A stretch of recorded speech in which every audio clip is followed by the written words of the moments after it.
Right details చూద్దాం.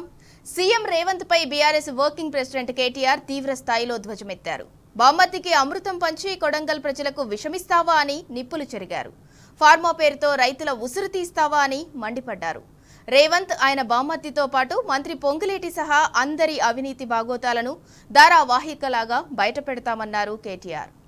బామ్మర్తికేమో అమృతం పంచి అర్హత లేని కంపెనీకి 1137 కోట్ల రూపాయల వర్కులు కట్టబెట్టి షోదా కన్స్ట్రక్షన్స్ యొక్క ఆడిటెడ్ రిపోర్ట్ 2020-21 సంవత్సరంలో 3 కోట్ల లాభాల్లో ఉన్న కంపెనీ, 21-22లో 2.5 కోట్ల లాభాల్లో ఉన్న కంపెనీ ఈరోజు 1137 కోట్ల వర్క్ అమృత్ వర్క్ వారికి పంచిపెట్టింది రేవంత్ రెడ్డి గారు. అర్హత లేని కంపెనీ, అడ్రస్ లేని కంపెనీ, ఆయనకున్న అర్హతల్లా రేవంత్ రెడ్డి గారి బావమరిది కావడమే.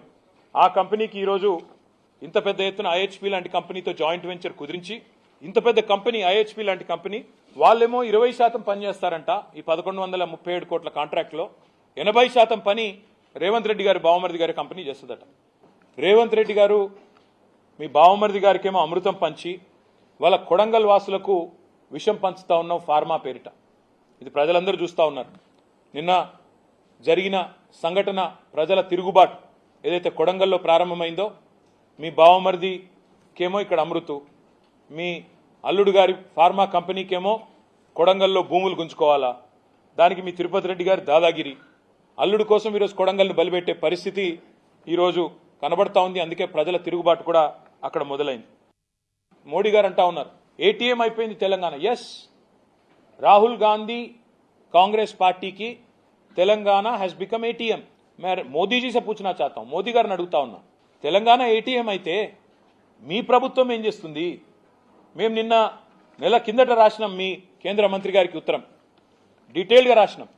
పొంగులేటి శ్రీనివాసరెడ్డి గారు రేవంత్ రెడ్డి గారు ఇద్దరు కేబినెట్ సమావేశంలో కూర్చుంటారు. రేవంత్ రెడ్డి గారి బావమరిదికి 1100 కోట్ల వరకు, పొంగులేటి గారికి 4350 కోట్ల వరకు. ఇది ఆఫీస్ ఆఫ్ ప్రాఫిట్ కిందికి రాదా? ఆర్టికల్ 191 సెక్షన్ 1 బ్రీచ్ కాదా, ఉల్లంఘన కాదా? నేను కేంద్ర ప్రభుత్వాన్ని అడుగుతా ఉన్నా. ఆఫీస్ ఆఫ్ ప్రాఫిట్ అనే క్లాస్ కింద గతంలో మహామహులు తమ పదవులు కోల్పోయారు. ఈరోజు జార్ఖండ్ సీఎం హేమంత్ సోరెన్ మీద పెట్టిన కేసు ఇదే కేసు కదా. తమ వారికి అస్మదీయులకు బంధుమిత్రులకు లాభం చేకూర్చారనే కదా ఆయన మీద పెట్టిన కేసు. మరి అదే కేసు ఇవాళ నేను అడుగుతున్నా బీజేపీ వాళ్ళని, మీరు రేవంత్ రెడ్డి మీద పొంగులేటి శ్రీనివాసరెడ్డి మీద ఎందుకు పెట్టడం లేదు అని నేను అడుగుతా ఉన్నా. ఎందుకు చర్యలు తీసుకోవడం లేదు? ఎందుకు మీరు వెంటనే ఎంక్వైరీ స్టార్ట్ చేయడం లేదని నేను అడుగుతా ఉన్నా. ఆఫీస్ ఆఫ్ ప్రాఫిట్ కింద చాలా మంది ఉద్యోగాలు పోయినాయి. సోనియా గాంధీ గారు పదవి వదులుకోవాల్సి వచ్చింది, అశోక్ చవాన్ గారు పదవి వదులుకోవాల్సి వచ్చింది, రేవంత్ రెడ్డి గారు కూడా పదవి వదులుకోక తప్పదు, పొంగులేటి శ్రీనివాసరెడ్డి కూడా పదవి పోక తప్పదు. ఎందుకంటే కౌన్సిల్లో కూర్చొని, కేబినెట్లో కూర్చొని, కేబినెట్ మీటింగ్లో కూర్చొని నువ్వే అప్రూవల్ చెప్పి తర్వాత నీ కంపెనీకి నువ్వే ఇచ్చుకుంటే అది డైరెక్ట్ గా ఉల్లంఘన కాదా అని నేను అడుగుతా ఉన్నా. నేను ఒకటే చెప్తా ఉన్నా, మీరు అడుగుతున్నారు నిన్న పొంగులేటి గారు మీకేం పని ఢిల్లీలో అంటున్నాడు. అంటే ఢిల్లీకి వచ్చి 26 సార్లు 26 పైసలు దేని అసమర్థుల కంటే ప్రధాన ప్రతిపక్షంగా మేము ఢిల్లీకి వస్తాం. ఇక్కడ ఉన్న కేంద్ర ప్రభుత్వాన్ని, ఇక్కడ ఉన్న కేంద్రంలోని అధికారుల్ని, కేంద్రంలోని సంస్థల్ని, ప్రెస్ని కలుస్తాం. దేశ ప్రజల దృష్టికి మీ మోసాన్ని తీసుకొస్తాం. మీకెందుకు భయమవుతుంది? మేము ఢిల్లీకి వస్తే ప్రభుత్వ వైఫల్యాలను మేము చీల్చి చెండాడుతుంటే, వీళ్ళ స్కామ్లు ఒకటి తర్వాత ఒకటి బయట పెడుతుంటే వీళ్ళకు దడబట్టుకుంది. సివిల్ సప్లై స్కామ్ ఉంది, నెక్స్ట్ పొంగులేటి శ్రీనివాసరెడ్డి గారి కంపెనీకి సంబంధించిన లీలలు నెక్స్ట్ వస్తాయి. అన్నిటికీ ఢిల్లీకి వస్తాము, బరాబర్ వస్తాము. ఢిల్లీలో తప్పకుండా ఇక్కడ విచారణ సంస్థలను కలుస్తాం. 100% మీ భరతం పడతామని చెప్పి కూడా నేను విజ్ఞప్తి చేస్తా ఉన్నా.